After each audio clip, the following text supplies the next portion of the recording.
कर्पूरगौरं करुणावतारं संसारसारं भुजगेन्द्रहारं सदा वसन्तं हृदयारविन्दे भवं भवानी सहितं नमामि। दीपशिखा ऑनलाइन क्लासेज में आप सब रीड परीक्षार्थियों का हार्दिक स्वागत है। मैं महिपाल स्वामी आज एक बार फिर आपके पाठ्यक्रम का एक नया अध्याय संख्या ज्ञानम इस पर आपसे बात करूंगा और उम्मीद है कि ये वीडियो देखने के साथ साथ ही आपको इस पूरे जो संख्या ज्ञान है इस पूरे अध्याय का अधिगम हो जाएगा और आप आसानी से प्रश्न है वो एग्ज़ाम में अटेम्प्ट कर पाएंगे। इसमें जो संख्या ज्ञान वाला प्रश्न है ना उसको अकेला मत समझो आप, ये वाक्य शुद्धिकरण के साथ भी जुड़ा हुआ है ना। वाक्य शुद्धिकरण, संख्या ज्ञान और कारक ये तीनों एक समन्वित टॉपिक है ना। इसमें जब वाक्य शुद्ध करवाएगा तो वहाँ पर संख्यावाची शब्द है वो आपको थोड़ा इधर उधर का दे देगा, तो उसको भी आपको ये देखना है कि ये सही है कि नहीं है। ठीक है, तो अपना इसके बारे में आज बात करते हैं। ठीक है, संख्या ज्ञान के बारे में सबसे पहले अपन ये देखें कि मामला क्या है ना। एक मोटा मोटी नज़र करते हैं अपन संख्या ज्ञान के बारे में कि क्या है। तो आप क्या करो, अपनी जो बुक है ना उसमें से पूरे जो संख्यावाची शब्द है ना 1 से लेकर के और 100 तक उनको एक बार लिख लो। आप एक बार लिखने से इस समस्या का समाधान हो जाएगा। देखो संस्कृत के बच्चे हैं ना जो संस्कृत माध्यम लेकर के या संस्कृत विषय लेकर के एग्जाम में जा रहे हैं उनको तो कोई समस्या नहीं है, वो बड़े डीपली पढ़ेंगे। लेकिन बाकी जो सब्जेक्ट वाले बच्चे हैं ना हिंदी या अदर सब्जेक्ट के, उनके लिए ये मोटा मोटी मामला है ये है कि आप एक बार इनको नज़र मार लो और एक बार देख लो है ना कि किस तरीके से इनको लिखा जाता है। बस उतने से ही आपका काम हो जाएगा। तो अपन 5 से शुरुआत करते हैं, 4 के बारे में बाद में डिस्कस करेंगे। देखो 5 को कहते हैं पंच, ठीक है ना। 5 को क्या कहा, पंच, षट, सप्त, अष्ट, नव, 10 है ना। बस ये थोड़ा नज़र मारनी है आपको कि हाँ 10 तक मैंने देखा है, इनमें विसर्ग कहीं नहीं है, बस ये देखना है आपको। अदर सब्जेक्ट के बच्चे हैं ना उनको नज़र क्या मारनी है कि एकादश, द्वादश, त्रयोदश, चतुर्दश, पंचदश, षोडश, सप्तदश, अष्टादश, नवदश। नवदश को एकोनविंशति भी कहते हैं, 1 + ऊन एकोनविंशति। तो आपको ये देखना है कि यहाँ तक कोई विसर्ग नहीं लगा ना 5 से लेकर के और 19 तक कोई विसर्ग नहीं। ये बात थोड़ी दिमाग में रखनी है, कहीं हो सकता है कि अष्टादश मिल जाए आपको परीक्षा में, तो आप मोटा मोटी पकड़ लोगे कि हाँ अष्टादश इन्होंने गलत लिखा है इसलिए ये वाक्य शुद्ध नहीं है। उसके बाद में अपन बात करें तो विंशति का मतलब 20, 20 जो 20 है ना उनको विंशति क्या कहते हैं, विंशति। अब यहाँ पर ध्यान ये देना कि विंशति में विसर्ग लगा हुआ है ना, ये इकारांत है। आपके संख्या शब्दों में कुछ तो इकारांत मिलेंगे जैसे विंशति है ना, उसके बाद में षष्ठी है ना, 80, 90। तो ये क्या है, इकारांत और इसके साथ में ई के साथ में विसर्ग मिलेगा। कुछ होंगे तयकारांत होंगे जो तय हलंत होगा ना, वो भी देखते हैं अपन। तो विंशति, अब विंशति में 1 विंशति, द्वाविंशति, त्रयोविंशति, चतुर्विंशति एक बार लिख लेना आपका हाथ जम जाएगा। उसके बाद में नवविंशति 29, 29 तक होगी बात। फिर 63 आ गया। विंशति में तो क्या है, इकारांत विसर्ग के साथ में था और ये अब क्या हो गया 63 तयकारांत हो गया ना, तय अंत में है और हलंत लगा हुआ है। तो ये द्वा 63, त्रयस 63, चतुस 63, षट 63। अब आपको ये देखना है कि वहाँ पर क्या था, षड्विंशति था ना, षड्विंशति, टय को डय कर दिया और यहाँ पर षट 63 है ना। तो ये आपको ध्यान रखना है कि वहाँ पर डय हो गया तो यहाँ पर टय क्यों है, ये थोड़ा सा एनालिसिस आपको करना है। ठीक है ना, बहुत अच्छा लगेगा अगर आप करोगे तो, है ना, आपको मन को संतुष्टि होगी। उसके बाद 44 हो गया, ठीक है। इसी प्रकार से 50 तक कोई दिक्कत नहीं है। षट 44 है ना, 46 इसमें भी टय है। तो आपको ये देखना है कि टय का डय क्यों नहीं हुआ है ना, टय का डय क्यों नहीं हुआ, ये ध्यान देना आपको। 1 50, चतु 50, पंच 50 है ना, षट 50 यहाँ भी टय है। लेकिन यहाँ पर क्या हो गया, षष्ठी है ना, षष्ठी। देखो 60 को क्या कहा है, षष्ठी है ना, चतुष्षष्ठी, षट षष्ठी। और इस प्रकार से यह सप्तति होता हुआ 80 हो गया। क्या हो गया, 80 ही। क्या 80 को क्या कहा, 80 है ना। 81, 82, 83, चतुरशीति ही, पंचाशीति ही षडाशीति। देखो यहाँ पर डे हो गया ना, मैंने कहा ना कहीं पर टे है कहीं पर डे है, तो ये बात आपको थोड़ी सी एनालिसिस करके और जाननी है कि टे को डे क्यों कर दिया ना। बहुत अच्छा लगेगा आप ऐसा थोड़ा सा आर्ग्यूमेंटिव पढ़ाई करोगे तो षडाशीति ही, सप्ताशीति ही, नवति है ना, नवति ही, 90 नवति है ना। इस प्रकार से एक ये षणवती ही, षणवती कितना है 96, 96 है ना, 96, इसको कहा षणवती। इसको भी देखना कि ये 60 है, 60 का मतलब 6 और नवति ही का मतलब 90, तो 60 नवति को षणवती क्यों बनाया, ये भी आप देखोगे ना। अगर इनका जवाब आपको नहीं मिल पाए रीट वालों तो आप कमेंट बॉक्स में लिखो, मैं बताऊंगा आपको कि ऐसे कैसे हुआ है ना। 60 नवति का षणवती ही कैसे हो गया, इस प्रकार से ये हो गया शतम। तो ये मोटा मोटी मामला 100 तक आ गया आपको। शतम में एक शतम लिखने की जरूरत नहीं होती अपने को, शतम अंडरस्टैंड अपने आप में ही 100 है, तो इसको एक शतम लिखने की जरूरत नहीं होती। ठीक है, ये मोटा मोटी आपकी जो बुक है संस्कृत की, जैसे आप 6, 7, 8 की बुक उठाओगे तो इसमें जो गिनती मिलेगी वो बड़ी आपको शुद्ध मिलेगी। उसको एक बार देख लो, एक बार लिख लो, आपके हाथ में ये शब्द जम जाएंगे। ठीक है, अब जो परीक्षा में प्रश्न आएगा उसकी बात कर लेता हूँ। वो प्रश्न आएगा आपका परीक्षा में, वो देखो ये कहता है एक वचनम। आपको पता है कि संस्कृत में 3 वचन होते हैं, जिसमें एक तो हो गया एक वचनम, एक हो गया द्विवचनम और एक हो गया बहुवचनम। ठीक है, एक वचनम, तो एक वचनम में हो गया एक है ना, एक है, और द्विवचनम में क्या हो गया द्वौ, और बहुवचनम में क्या हो गया त्रय। ठीक है ना, 3 को बहुवचन बता दिया, 2 को द्विवचन बता दिया और 1 को एक वचन बता दिया। ये बात समझ गए ना, द्विवचन क्या है बहुवचन क्या है, ये बात सामान्य सी होगी। अब अपन बात करते हैं कि एक तो होता है पुल्लिंग और एक होता है स्त्रीलिंग और एक होता है नपुंसकलिंग। ठीक है, ये 3 लिंग है। ठीक है, अब अपन क्या करेंगे, पुल्लिंग में लिखेंगे एक है, पुल्लिंग में क्या लिखेंगे एक है, स्त्रीलिंग में क्या लिखेंगे एका, और इसमें क्या लिखेंगे नपुंसकलिंग में एकम। ठीक है, यहीं से परीक्षा में प्रश्न आएगा और ज़्यादा कोई डीपली नहीं पूछेगा आपको। ठीक है ना, ये पुल्लिंग हो गया, ये स्त्रीलिंग हो गया, ये नपुंसकलिंग हो गया। अब परीक्षा में आपको क्या देगा, परीक्षा में कहेगा वो क्या कहेगा, वो कहेगा एक है पुरुष है ना, एका बालिका और एकम थोड़ा इधर लिख देता हूं, एकम पुस्तकम। समझ गए होंगे आप क्या मामला क्या है। जब ये विशेष शब्द है ना, विशेष शब्द है, जब ये पुल्लिंग होता है तो ये पुल्लिंग का संख्यावाची शब्द आता है। जब ये विशेष है वो स्त्रीलिंग होता है तो स्त्रीलिंग का एका आएगा। यदि वो नपुंसकलिंग का विशेष है तो वो क्या होगा, एकम नपुंसकलिंग का आएगा। समझ गए आपको। आप एक काम करो, पहले से लिखो कि लिखो संख्यावाची शब्द, एक लाइन लिखो, 2-4 लाइनें लिखाता हूँ तब मामला समझ में आएगा आपको। ऐसे लिखो, संख्यावाची शब्द विशेषण होते हैं, संख्यावाची शब्द विशेषण होते हैं। जब आप गद्यांश या पद्यांश को सोल्व करोगे उस समय एक प्रश्न आपको 1000% मिलेगा कि इस लाइन में कितने विशेषण हैं, इस शब्द में कौन सा विशेषण है, इस वाक्य में कितने विशेषण हैं, ऐसा पूछेगा। जैसे चत्वार है, बालक है, चतस्र है, कन्या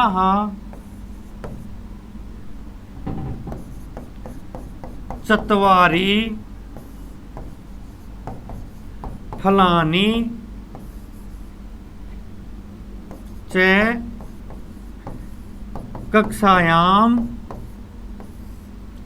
संति। ऐसा एक वाक्य है, ऐसा ही आपको गद्यांश में आपको वाक्य मिलेगा। उस वाक्य में पूछेगा कि इस वाक्य में कितने विशेषण हैं, ठीक है ना। तो विशेषण कई प्रकार के होते हैं, एडजेक्टिव कई प्रकार का होता है। उसमें एक विशेषण का प्रकार है संख्यावाची विशेषण। तो एक तो ये हो गया विशेषण, ठीक है ना, एक विशेषण, दो विशेषण और तीन विशेषण। तो आपको क्या करना है कि जो भी संख्यावाची शब्द हैं, जो भी संख्यावाची शब्द आपको किसी वाक्य में मिले तो ये मान के चलना ये विशेषण है। ये क्या है? विशेषण है। ये बालकों का विशेषण 4, कन्या का और फलों का। इसके पहले संख्यावाची शब्द लगने का मतलब है कि ये क्या हो गया? विशेषण हो गया, ठीक है ना। अब देखो, जैसे अपन करें बात, ये तो पुल्लिंग हो गया, इसको कहते हैं द्वौ, ठीक है ना। और स्त्रीलिंग में बात करें तो ये हो गया द्वे, और ये नपुंसकलिंग में हो गया द्वे। आपको ये याद रखना, हर हालत में याद रखना है। ये सबसे पहले आप ऊपर पुल्लिंग लिख लेना, यहाँ स्त्रीलिंग लिख लेना और यहाँ पर नपुंसकलिंग लिख लेना ना, ये तीनों लिंग लिख लेना। और आपको देखना, यह याद ये रखना है कि द्वौ होता है पुल्लिंग में। तो परीक्षा में क्या मिलेगा? द्वौ प्रकोष्ठौ, दो कमरे ना,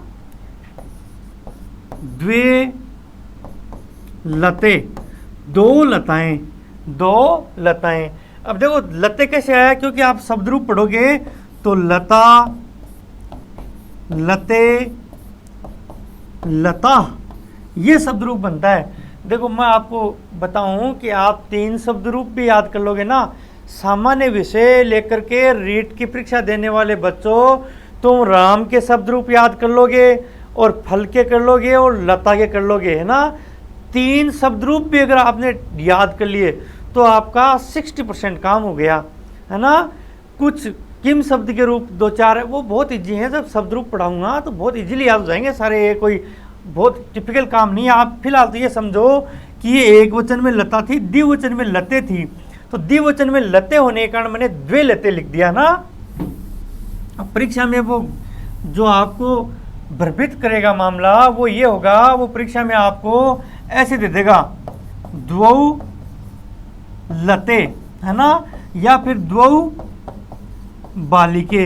अब समझदार रीट का परीक्षार्थी है वो ये समझेगा कि द्वौ जब पुल्लिंग है तो ये दोनों ही नहीं आएंगे, वहां पर बालको आ जाएगा ना, द्वौ बालको। राम है रामौ रामा, तो इसी प्रकार से बालको आ जाएगा ना। और इसमें क्या आ जाएगा? नपुंसकलिंग में द्वे फले, दो फल, ठीक है ना। समझ रहे हो ना बातों को। नेक्स्ट देखो, अगला है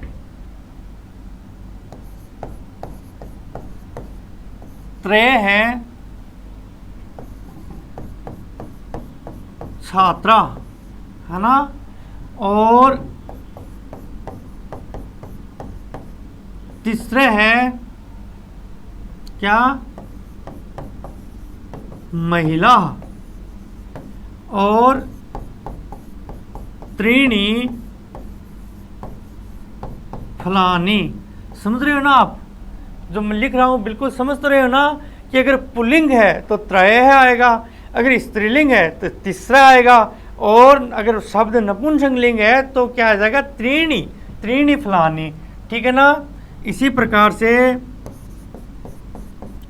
चत्वार है शिक्षका, ठीक है। और चत्वारी पुस्तकानि, ठीक है, चत्वारी पुस्तकानि। ये क्यों, कौन सा लिंग हो गया? नपुंसकलिंग। और स्त्रीलिंग में क्या हो जाएगा? चतस्र है कन्या, ठीक है।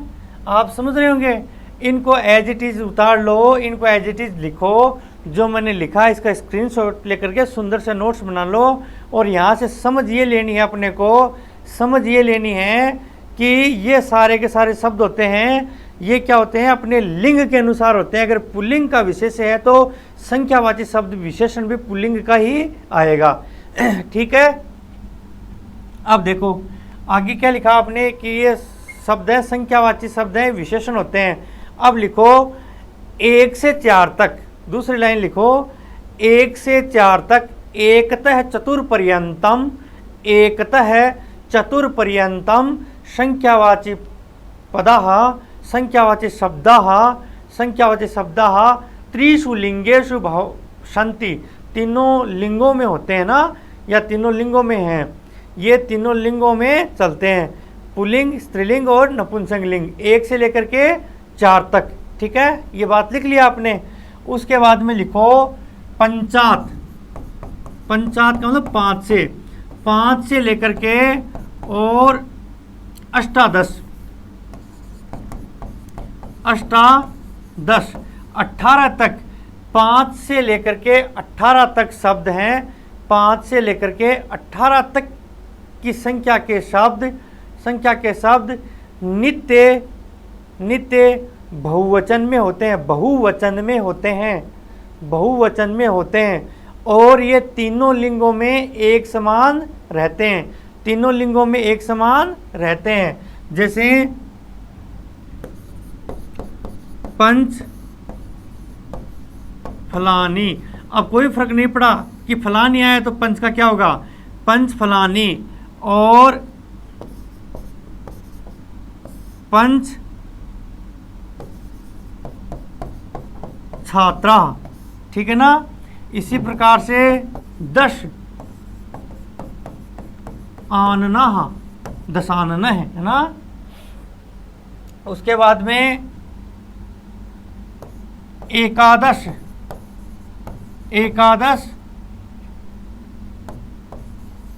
पुस्तकानि, एकादश पुस्तकानि, समझ रहे हो ना। इसी प्रकार से और लिखो तो सप्ताहे सप्त दिवसाः, सप्ताह में 7 दिन होते हैं। ठीक है ना। संवत्सरे, एक वर्ष में, संवत्सरे 12 मासाः, है ना। इस प्रकार से ये सप्त है, ये 12 है, ये सभी लिंगों में 18 तक एक जैसे रहते हैं, ये बदलते नहीं है। जबकि 1 से 4 तक लिंग के अनुसार बदलते रहते हैं, जहाँ से प्रश्न आता रहता है। ठीक है ना। अब देखो और क्या लिखें, और अपने संख्यावाची शब्दों का सामान्य परिचय हो गया। और जब परीक्षा में वाक्य शुद्धिकरण आएगा तो हम ये जान लेंगे कि अगर विशेष है, संज्ञा शब्द है, वो पुल्लिंग है तो हम पुल्लिंग का संख्यावाची शब्द लगाएंगे, अगर वो स्त्रीलिंग है तो स्त्रीलिंग का लगाएंगे, और यदि वो नपुंसकलिंग है तो हम नपुंसकलिंग लगाएंगे। इतना ज्ञान हमें हो गया। ठीक है ना। इसके बाद में और क्या क्या लिखें, देखो जैसे संख्यावाची शब्द है ना, ये विभक्तियों में है ना, जिस विभक्ति का संख्यावाची शब्द है उसी विभक्ति का, हाँ ऐसे करो, जिस विभक्ति का विशेष पद है उसी विभक्ति का संख्यावाची शब्द होगा। जैसे ये शब्द है बालकः, ये शब्द है बालकः, तो आप क्या करोगे, एक है बालकः। ठीक है ना। एक है बालकः गृहे अस्ति, घर में एक बालक है। ठीक है ना। अगर आपको ऐसे लिखना हो दूसरा वाक्य, दूसरा क्या लिखना हो कि एक बालक को, है ना, तो वहां पर क्या हो जाएगा, एकम बालकम, है ना। बालक शब्द में द्वितीय विभक्ति एक वचन में क्या हो जाएगा, बालकम हो जाएगा। इसी प्रकार से एकेन बालकेन, समझ रहे हो ना। इसी प्रकार से एकस्मै बालकाय, इसी प्रकार से एकस्मात् बालकात्, इसी प्रकार से एकस्य बालकस्य, ठीक है। और एकस्मिन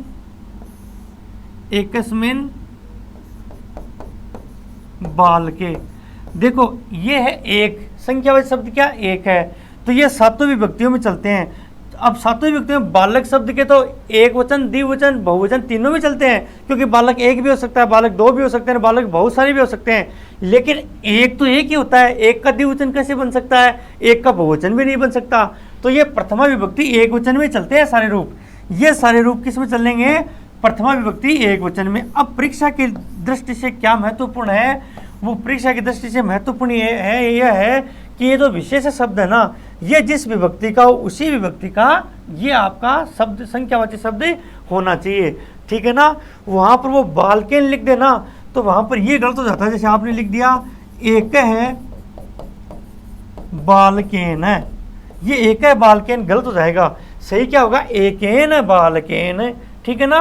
तो ये आपको याद रखना है। अब ये जो सातों विभक्तियों के ना 5, 6 और 7, ये सातों के एक वचन के रूप अभी लिख लो आप और इनको एज इट इज याद करो, ठीक है ना। ये याद करने बहुत जरूरी है। यहाँ से वाक्य शुद्धिकरण या फिर संख्यावाची शब्द को आपको परखेगा, वो परीक्षा में प्रश्न मिलेगा ना। इसी प्रकार से दो का क्या है, द्वौ और द्वे, ये स्त्रीलिंग में है और ये भी यही नपुंसकलिंग में है ना। तो क्या हो जाएगा, द्वौ पक्षौ, है ना, स्तः, दो पक्ष होते हैं। वाक्य कोई भी वाक्य बनाएंगे अपन, जब कारक पढ़ेंगे तो इन बड़े बड़े वाक्य बनाएंगे। अभी थोड़ा सा संख्या ज्ञान कर लेते हैं ना। और द्वे लते, द्वे श्रुते, द्वे, और क्या हो सकता है, द्विचक्रिके साइकिल, ठीक है ना। तो ये दो पुल्लिंग है तो पक्षों आ गया, और ये स्त्रीलिंग है तो लते आ गया, सूते आ गया और द्विचक्रिके आ गए ना। समझ रहे हो ना मैं क्या कहना चाहता हूँ। मैं कहना ये चाहता हूँ कि ये जब स्त्रीलिंग है तो यहाँ पर संख्यावाची शब्द भी आपका स्त्रीलिंग होना चाहिए, ठीक है ना। अब देखो कैसे होता है, ये एक वचन में तो दो हो गया, पुल्लिंग में, सॉरी इसमें एक वचन में नहीं द्विवचन में, तो जाएगा द्वौ, और ये द्वे और ये भी द्वे। इसके बाद में क्या हो जाएगा, द्वितीय विभक्ति में सेम रहेगा ये, ठीक है। और तृतीय विभक्ति में क्या हो जाएगा, द्वाभ्याम, है ना। और चतुर्थी में सेम है, पंचमी में सेम है, और षष्ठी में द्वयोः और सप्तमी में द्वयोः, ठीक है ना। ये इनका यही बनेगा, ठीक है। इसका क्या बनेगा, द्वे का द्वाभ्याम, भ्याम, बाल का भ्याम, समझ रहे हो ना। ऐसे अगर बाल का भ्याम आ गया तो द्वाभ्याम लिखेंगे ना, द्वयोः बालकयोः, दो बालकों के द्वारा या दो बालकों का, ठीक है ना। इस तरीके से संख्यावाची शब्द अपन वही लगाएंगे जो वो इसका लिंग इजाजत देगा। इसी प्रकार से 3 का करें अपन तो त्रय है, पुरुषः, ठीक है ना। और क्या जाएगा, अगर बहुवचन की बात करें पुरुषान, समझ रहे हो ना, या बालकान, ठीक है। तो पुरुषान बालकान ये आ गए तो क्या करेंगे अपन, तो अपन देखेंगे कि बालकान शब्द है वो द्वितीय विभक्ति बहुवचन का है। तो इसमें द्वितीय विभक्ति बहुवचन में क्या हो जाएगा, त्रीन। क्या हो जाएगा, त्रीन। तो इसके साथ में क्या लग जाएगा, त्रीन बालकान त्रीन पुरुषान। ठीक है, कोई दिक्कत नहीं है ना। इसी प्रकार से क्या हो जाएगा, त्रिभी, है ना, पुरुष ही, त्रिभी पुरुष ही।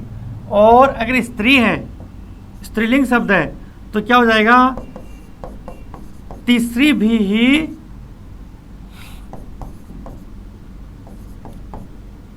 कन्या भी। ठीक है, ये शब्द है, ये तृतीय विभक्ति बहुवचन में है। तो इसका तृतीय बहुवचन में क्या बनेगा, तीसरी भी, है ना। इसी प्रकार से त्रयाणाम, त्रयाणाम छात्राणाम, और इसी प्रकार से क्या हो जाएगा, तीसरी नाम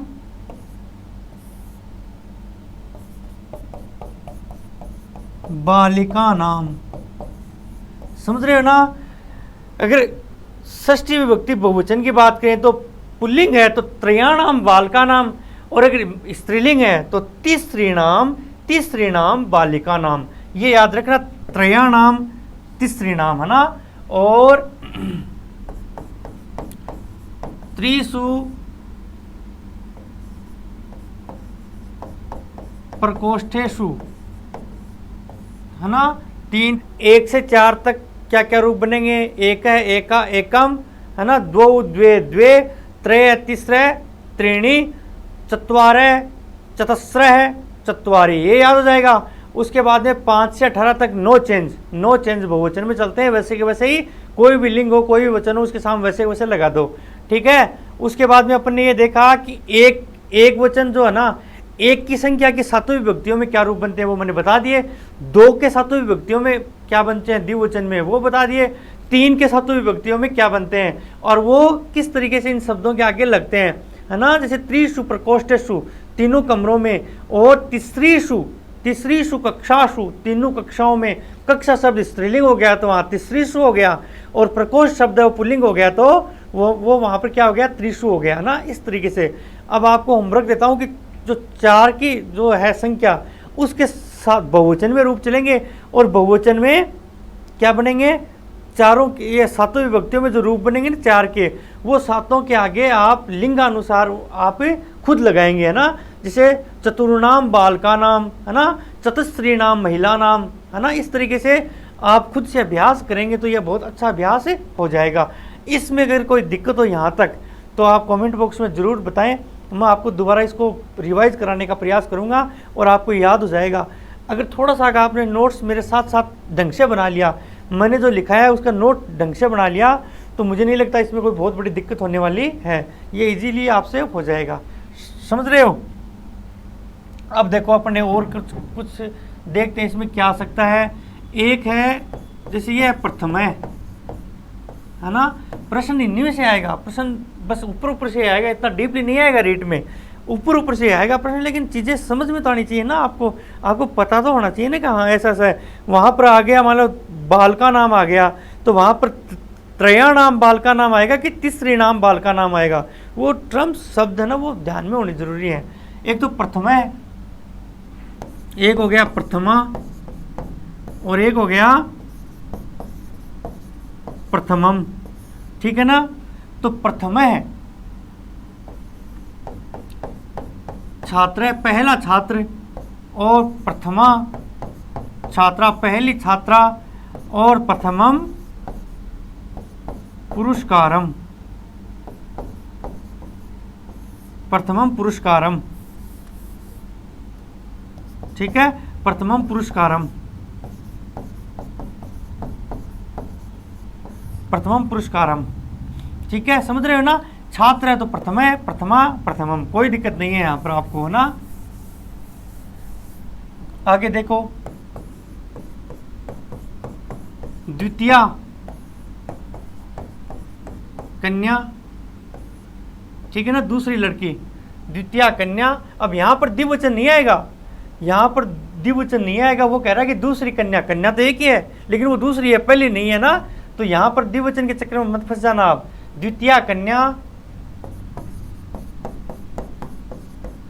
द्वितीय है बालक है, दूसरा बालक, और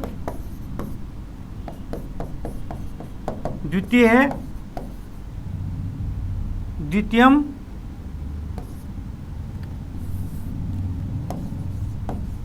फलम, है ना। ये जब नपुंसकलिंग है तो ये क्या हो गया, फलम आ गया, ठीक है ना। ये समझ रहे हो ना आप, ये इनमें कोई वचन चेंज नहीं होगा, ये दूसरा बालक, पहली कन्या, दूसरी कन्या, तो ये इनमें वचन चेंज नहीं होगा, ये सिंगल ही आएंगे, एक वचन में आएंगे, ठीक है, समझ रहे हो ना आप। और साथ साथ में नोट्स भी बना रहे होंगे सुंदर सुंदर। देखो आगे देखो, तृतीय है पक्ष, तीसरा पक्ष, है ना।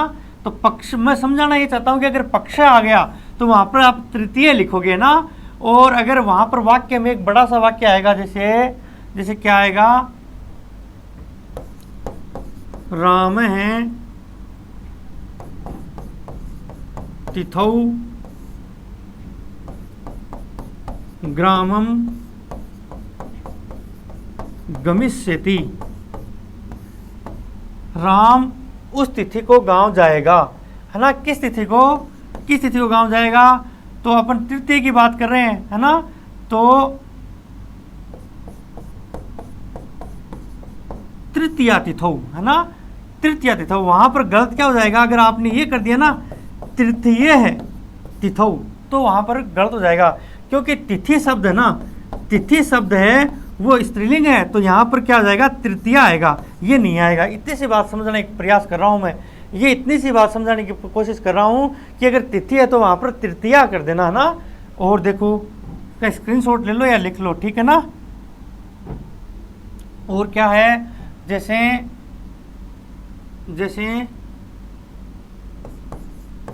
लता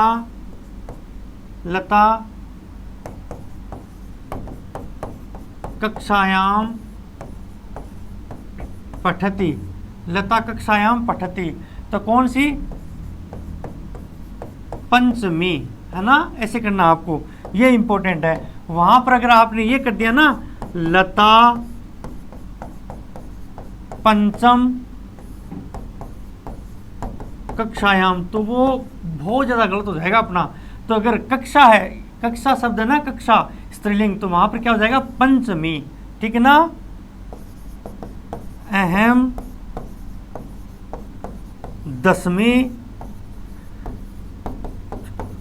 कक्षायाम पठामी, मैं 10वीं कक्षा में पढ़ता हूं, तो कक्षा आ गया तो 10वीं आ गया ना, ठीक है ना।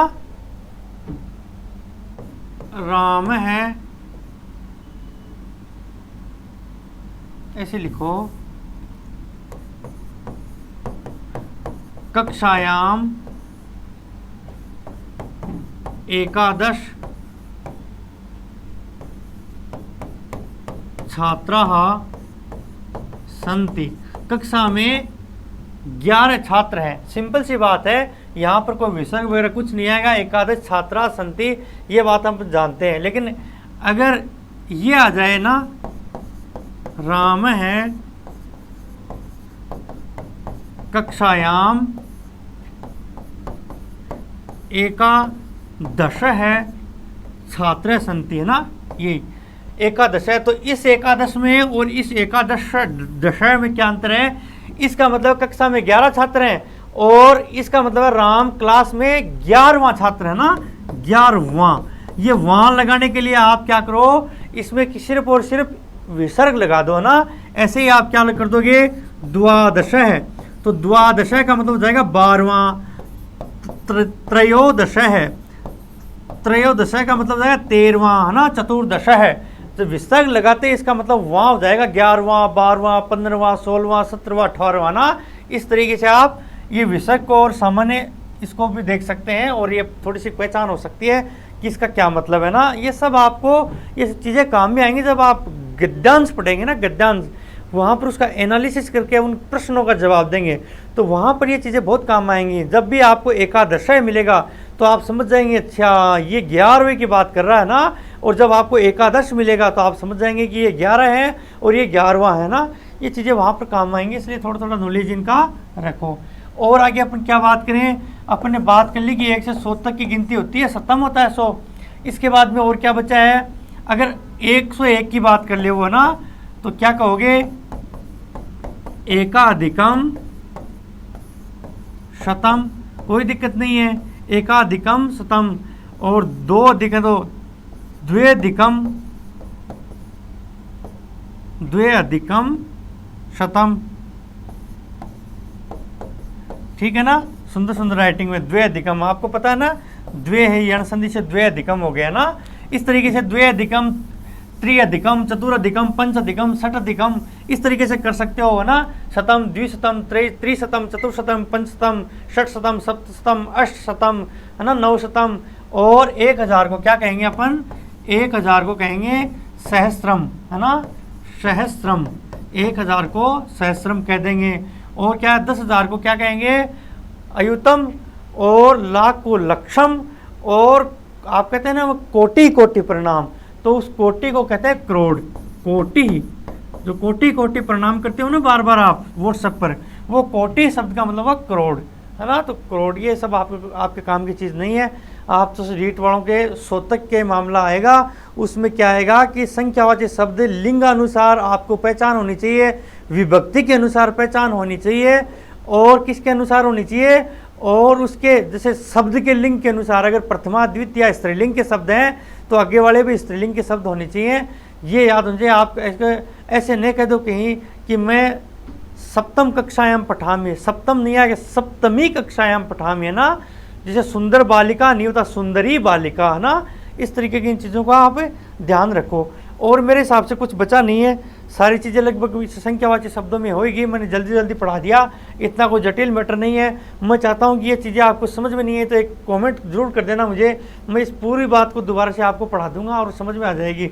लेकिन आपको करना क्या, आपके पास जो स्टडी मटेरियल है ना, उसके सारे पेजेस खोलो, उनमें एक रिक्त स्थान वाली जो है वो सीरीज़ है, उन सबको एक बार भर डालो, है ना, तो आपको एक अभ्यास हो जाएगा। और पेपर्स में देख लो, पुराने पेपर्स में किस प्रकार का प्रश्न यहाँ से आने की संभावना है, कैसे प्रश्न आए। यदि मेरी तरफ से कोई दिक्कत हो, आपको कुछ समझ में नहीं आया, तो कमेंट बॉक्स में बताओ, मैं फिर से प्रयास करूँगा कि और अच्छा पढ़ा पाऊँ आपको, ठीक है ना। लेकिन आपके परीक्षा में इतना जो बताया ना, इससे बाहर किसी हालत में नहीं आएगा, किसी भी हालत में नहीं आएगा। धन्यवाद आप सब रीट परीक्षार्थियों का, धन्यवाद। बहुत जल्दी में अपने एक छोटा सा टॉपिक कवर कर लिया। मुझे उम्मीद है कि आपको अच्छा लगा।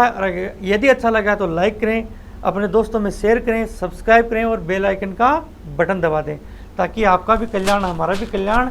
और सारा काम साइकोलॉजी का है, हमारी भी साइकोलॉजी थोड़ी सी सकारात्मक रूप से आगे बढ़ेगी। धन्यवाद आप सब भाइयों का।